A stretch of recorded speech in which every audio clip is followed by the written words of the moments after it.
हाँ बच्चों, class 12 physics में हम लोग लेंस का न्यूमेरिकल इस चैप्टर में पढ़ेंगे। पिछले वाली वीडियो में 3 न्यूमेरिकल लगाए जा चुके हैं, ये चौथा है। ठीक, तो अब जो है सवाल में कहता है चौथा नंबर, चौथा क्वेश्चन, एक उत्तल लेंस के प्रत्येक तल की त्रिज्या 20 सेंटीमीटर है। ये उत्तल लेंस हो गया, उत्तल लेंस। ठीक, अब R1 बराबर R2 बराबर 20 सेंटीमीटर ये कह रहा है, दोनों त्रिज्याएं।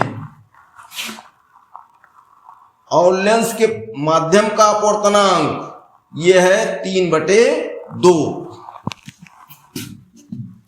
n बराबर 3/2।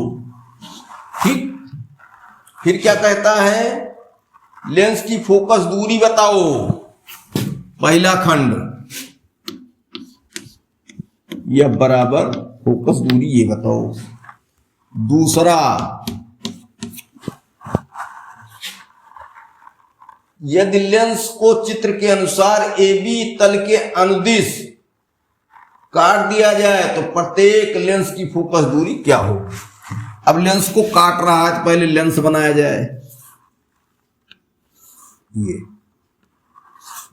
AB तल, A और B, और एक है ये CD तल। तो अनुदैर्ध्य और अनुप्रस्थ दोनों स्थितियों में काटा जाए। तो AB तल के अनुदिश काटने पर फोकस दूरी। और फिर तीसरा है CD तल के अनुदिश काटने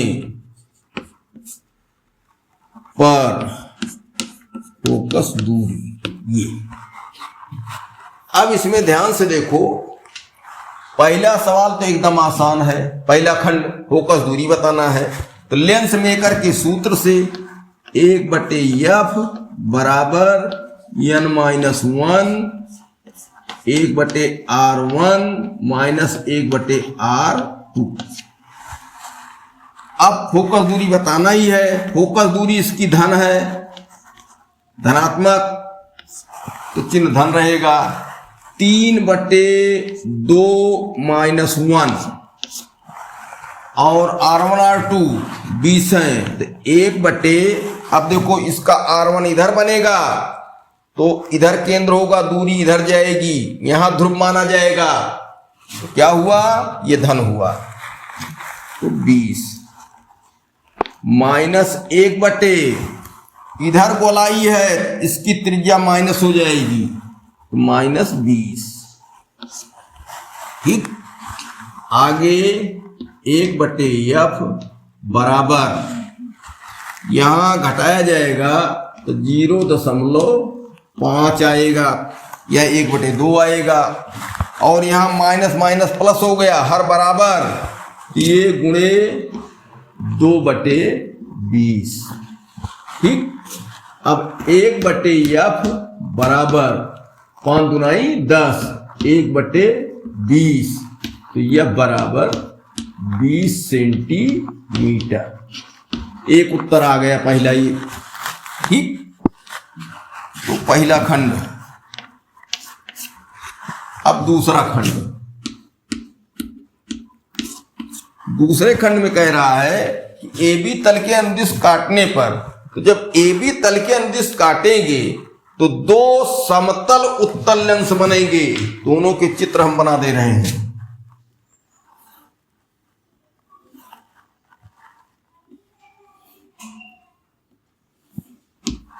ये क्या होगा, एक तल की वक्रता त्रिज्या रहेगी, दूसरे की अनंत हो जाएगी, यहां भी ये रहेगी।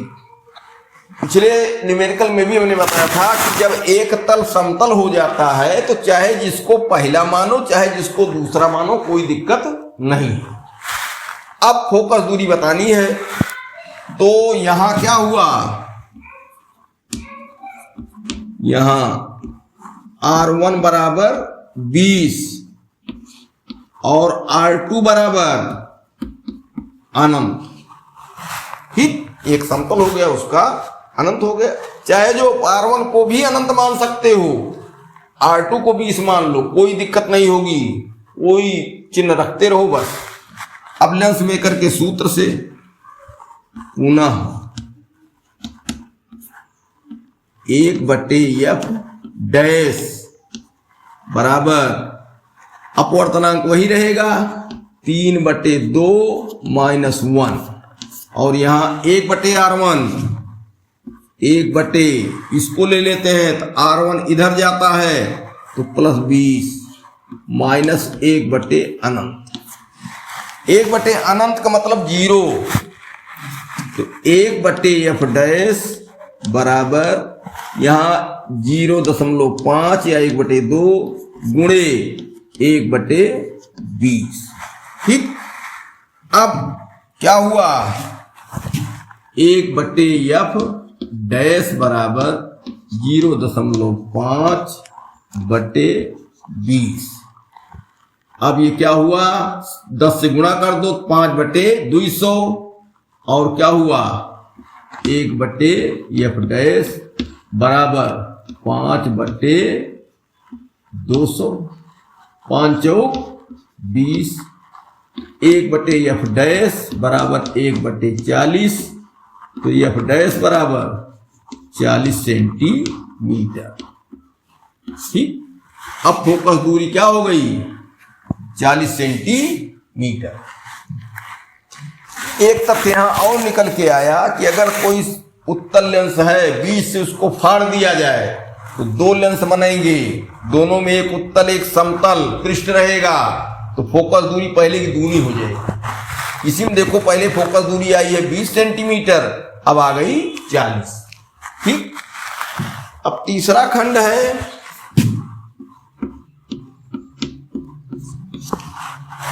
तीसरे खंड में क्या कहता है, यदि CD के अनुदिश, CD के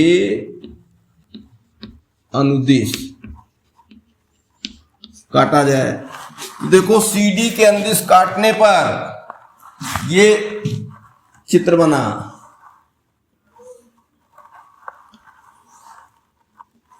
ये क्या हुआ, इसकी कोई वक्रता त्रिज्या नहीं बदली तो इसकी फोकस दूरी भी नहीं बदलेगी। चूंकि R नियत है इसलिए f डबल डैश बराबर क्या होगा 20 सेंटीमीटर। ठीक, पहले खंड से, प्रथम खंड से। ठीक, प्रथम खंड से तो फोकस दूरी क्या हो गई 20 सेंटीमीटर।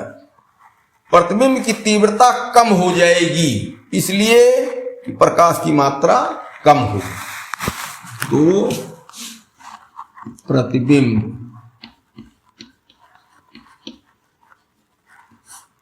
की तीव्रता कम होगी, प्रकाश की मात्रा कम हो जाएगी, लेंस छोटा हो जाएगा। इस तरीके से ये न्यूमेरिकल हुआ। अब न्यूमेरिकल नंबर 5, न्यूमेरिकल नंबर 5 के लिए अब जो है आगे हम एक जो है इसमें पढ़ेंगे नियम।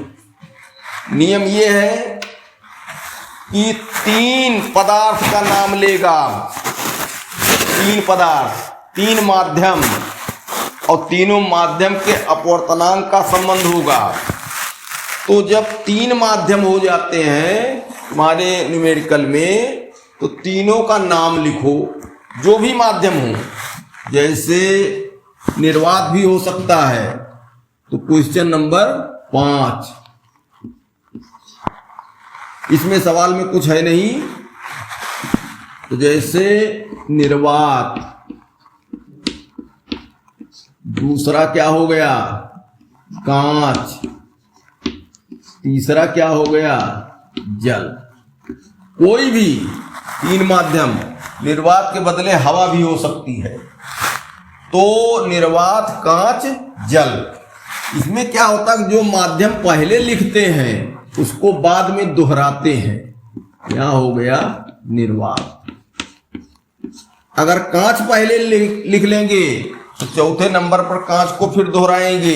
अगर जल लिख लेंगे तो जल को दोहराएंगे। कुल मिलाकर के तीन नाम रहेगा। पहला नाम दोहरा करके फिर अंत में लिखा जाएगा तो चार हो जाएंगे। पहला वाला 2 बार लिखा जाएगा। ठीक, समझ लो। और चाहे जिससे शुरू करो, जो माध्यम पहले लोगे वही बाद में रखा जाएगा। ठीक, तो अब जो है इसी के आधार पर तीन माध्यमों के सवाल में सूत्र बनता है। अब यही सूत्र बना दो। निर्वात से कांच में गई, निर्वात को हवा भी मान लो, तो ANG, एक अपवर्तनांक ये हुआ। कांच से जल में GNW, गुणे जल से फिर निर्वात में WNA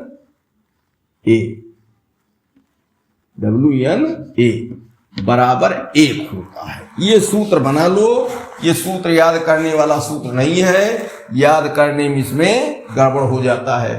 ठीक, अब तीनों जब माध्यम के अपवर्तनांकों में संबंध हमको मिल गया, बराबर तीनों गुणनफल 1, तो जो आवश्यक होगा वो अपवर्तनांक हम पा जाएंगे। 2 का इसमें मान देगा, तीसरे का खोजना रहेगा। थोड़ा सा सवाल जो है ये लंबा है, लेकिन इस न्यूमेरिकल में अगले वाले में पढ़ेंगे, धीरे धीरे क्लियर हो जाएगा। घबराने की कोई बात नहीं है। 2-3 न्यूमेरिकल इस पर लग जाएंगे, हो जाएगा। अब यहां कहा क्या है, 1 4 हो गया, ये 5। एक उत्तल लेंस की वक्रता त्रिज्याएं 15 सेंटीमीटर 30 सेंटीमीटर है। यह है उत्तल लेंस, उत्तल लेंस। R1 बराबर 15 और R2 बराबर 30। अब इसमें एक चिन्ह रखेंगे, R1 धन और R2 माइनस रहेगा। एक माइनस दूसरे वाली त्रिज्या रहती है। एक मान ये दे दिया। फिर क्या दे दिया, लेंस के पदार्थ का वायु के सापेक्ष अपवर्तनांक। लेंस का पदार्थ मान लो कांच है, वायु के सापेक्ष अपवर्तनांक ANG बराबर 1.5। ठीक, फिर कहता है इस लेंस की वायु के सापेक्ष 1.3 अपवर्तनांक वाले द्रव में डुबोकर रखा गया है। एक द्रव है वो ANL बराबर 1.3। ठीक, तो उसकी प्रभावी फोकस दूरी कितनी होगी।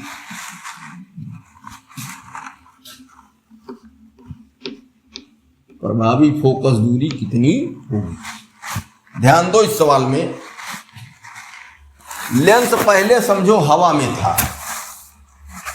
ठीक, अपवर्तनांक हवा के सापेक्ष कांच का हम मान लिए लेंस बना है, वो है 1.5। फिर इसी लेंस को हवा से निकालकर द्रव में डुबो दिया गया और जो द्रव का अपवर्तनांक है हवा के सापेक्ष निरपेक्ष अपवर्तनांक वो है 1.3। तो जब लेंस को द्रव में डुबो दिया जाएगा तो ये पोजीशन बनी,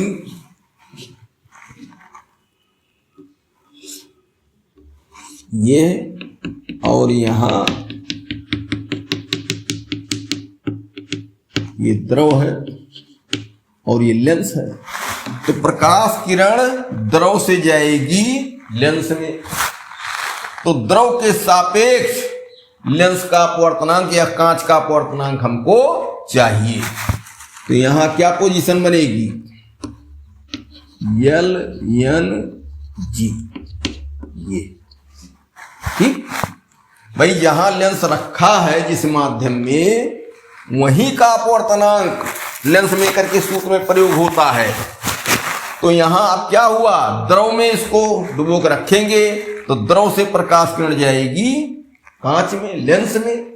तो द्रव के सापेक्ष कांच का अपवर्तनांक हमको चाहिए। और यहां क्या दिया है, हवा के सापेक्ष कांच का अपवर्तनांक दिया है, हवा के सापेक्ष ही द्रव का अपवर्तनांक दिया है। तो हम अपवर्तनांक लेंस मेकर के सूत्र में प्रयोग करने के लिए द्रव के सापेक्ष कांच का अपवर्तनांक निकालें। तो अब सूत्र क्या हुआ देखो, A N G, G N W, W N, ए बराबर 1 हमने बनाया है। यहां क्या क्या नाम हो रहे हैं, यहां हो रहा है समझो कांच जो लेंस का है। इसके बाद क्या हो रहा है, द्रव। इसके बाद क्या हो रहा है, हवा। भाई हवा में तो रखा है, हवा में रखा है, हवा में रखा है, हवा के सापेक्ष 3 माध्यम हो गए नहीं हो गए। अब कांच पहले लिखे हैं तो कांच यहां फिर लिख दें, ठीक। अब बना दो सूत्र, कांच से द्रव में जी एन एल गुणे द्रव से हवा में एल एन ए गुणे हवा से कांच में ए एन जी बराबर 1, ठीक। तो इस तरीके से ये सूत्र बन गया। अब G N L N G चाहिए, हमारे में आ गया जी एन एल। इसका मतलब क्या कि G N L N G का उल्टा है। तो जी एन एल जब आ जाएगा तो एल एन जी इसको उल्टा करके कर लेते हैं। जब द्वितीय माध्यम होते हैं एक दूसरे को उल्टा अपवर्तनांक चलता है। एल एन एन एल दिया है तो इसका उल्टा कर देंगे, ये आ गया। ए एन जी एकदम बैठ रहा है, अब मान रख दिया जाए जी एन एल गुणे एल एन एल दिया है तो 1/1.3 गुणे ए एन जी, ये हो गया 1.5 बराबर 1। अब पक्षांतर कर दो तो जी एन एल बराबर 1.5, 1.3 ऊपर जाएगा बटे 1.5, ये चला जाएगा नीचे। या एल एन जी बराबर क्या हुआ 1.5 बटे 1.3, ठीक। अब हमको एल एन जी मिल गया। अब जो है हम इधर भाई मिटा के इसको और ये यहां लगाएंगे। इसना स्क्रीनशॉट ले लो।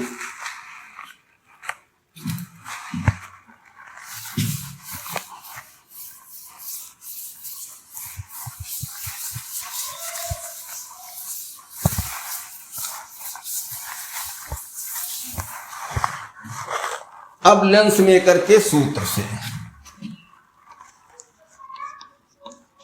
लेंस मेकर के सूत्र से 1/f बराबर n-1 और 1/r1 माइनस 1/r2। फोकस दूरी बताना ही है। 1/f बराबर उसका मान आ गया 15/13 n का, तो 15/13 माइनस 1। और r1 क्या है इसमें, r1 15, r2 माइनस 30, तो 1/15 माइनस 1/-30 30। तो 1/f बराबर, इसमें घटाएंगे लघुत्तम आएगा 13, ठीक, 13 के 13 तो 15 के 15 माइनस 1/1 13, ये और ये हो गया 1/15 धन 1/30, ठीक, माइनस माइनस डबल प्लस। तो 1/f बराबर 2/13, ठीक, और यहां लघुत्तम आएगा 30, तो 15 दूना 30, 2 1 के 2 धन 30 1 के 30 1/f बराबर 2/13 गुणे 3/30, ठीक। अब जो है 3 दूनाई 6, 6f बराबर 13 3 39 390, तो f बराबर 390/6। छछवक 36 3 और 6 छछवक 36 3 39 3 बचा 30 बना 6 पंचे 30, तो यह बराबर क्या आ गया 65 सेंटीमीटर।